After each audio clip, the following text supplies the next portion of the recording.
ভারী বৃষ্টিতে চট্টগ্রামের সীতাকুণ্ডে ফুলতলা গ্রামে জলাবদ্ধতা, ভোগান্তিতে ৬,০০০ মানুষ। সীতাকুণ্ড ও মিরসরাই থেকে মোহাম্মদ জাহিদুল ইসলাম রোমানের পাঠানো তথ্য ভিডিও চিত্রে দেখুন বিস্তারিত। অল্প বৃষ্টিতেই চট্টগ্রামের সীতাকুণ্ডে ফুলতলা গ্রামে রাস্তায় হাঁটু সমান পানি জমে গেছে। কোথাও কোথাও জলাবদ্ধতার সৃষ্টি হয়েছে। চলাচলের ক্ষেত্রে ভোগান্তিতে পড়েছেন এলাকার ৬,০০০ সাধারণ মানুষ। পানিতে ডুবে থাকা সড়কের গর্তে পরে ঘটেছে ছোট বড় দুর্ঘটনা।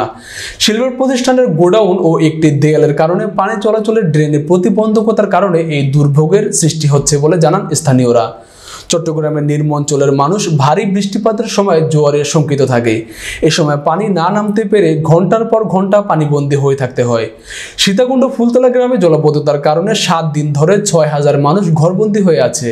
বাচ্চারা যেতে পারছে না স্কুল কলেজে, চাকরিজীবীরা যেতে পারছে না কর্মস্থলে, মসজিদে নামাজ পড়তে যেতেও চরম দুর্ভোগ পোহাতে হয় সাধারণ মুসল্লিদের। স্থানীয় শিক্ষা প্রতিষ্ঠানের শিক্ষকগণ জানান, আমাদের দুর্ভোগ পোহাতে হচ্ছে অনেক বেশি। আমাদের স্কুলের ছাত্রছাত্রীরা আসতে পারছে না। আমরা এলাকাবাসীর পক্ষ থেকে লিখিতভাবে আকিস গ্রুপের প্রতিনিধিকে এবং সরকারি ইউএনও কে জানানোর পরেও আজ পর্যন্ত কোনো পদক্ষেপ গ্রহণ করা হয়নি। ড্রেনের ময়লা পানির কারণে বাচ্চারা মাদ্রাসায় আসতে কষ্ট হচ্ছে, এজন্য মাদ্রাসার উপস্থিতি খুবই কম।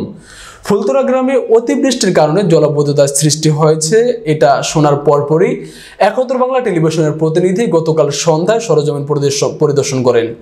পরিদর্শন শেষে দেখা যায় যে আসলে কোম্পানির একটি স্থাপনা থাকার কারণে পানি নিষ্কাশন হচ্ছে না। সেই প্রেক্ষিতে আমরা এই বিষয়ে কোম্পানির সাথে কথা বলি, পানি নিষ্কাশনের ব্যবস্থা করা যায় সেই বিষয়ে ব্যবস্থা গ্রহণ করব। ইসলামের পক্ষ থেকে আমি আবেদন জানাচ্ছি, একটা আমরা সার্বিকভাবে এখানে আমরা সহযোগিতা করব। আপনারা এলাকাবাসী দাঁড়ান এবং সরকারকে আমরা আগামী দিনে কর্মসূচির জন্য এটা বাস্তবায়ন করার জন্য আমরা অবশ্যই প্রস্তুতি নেব।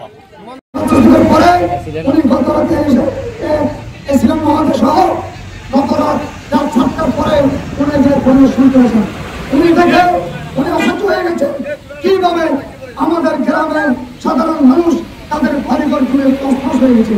আপনার সাংবাদিক ভাই, আপনার জাতির মেরুদণ্ড, আপনার আমাদের মুখের ভাষাগুলো আপনাদের টিভি চ্যানেলের মাধ্যমে রাষ্ট্রকে জানাবেন।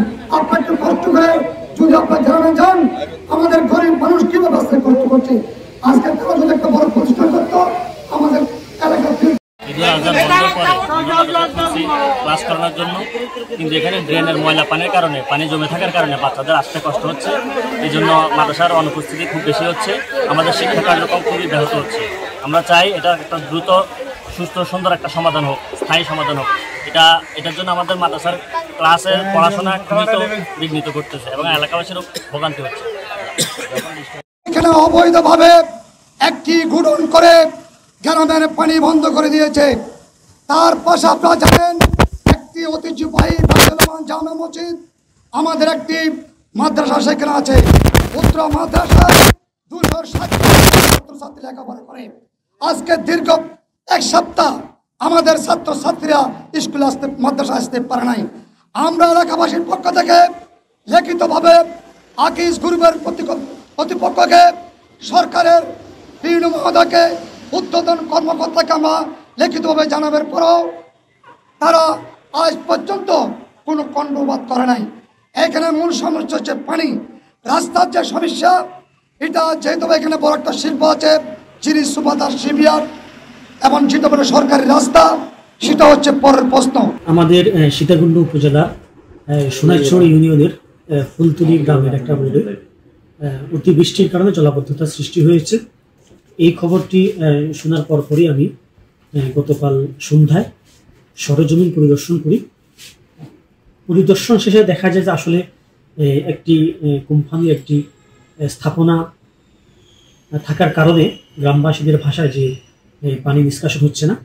তো সেই প্রেক্ষিতে আমরা এই বিষয়ে কোম্পানির সাথে কথা বলে কিভাবে পানি নিষ্কাশন ব্যবস্থা করা যায় সেই বিষয়ে আমরা ব্যবস্থা গ্রহণ করব। আমি তাদের সাথে কথা বলবো, পাশাপাশি গ্রাম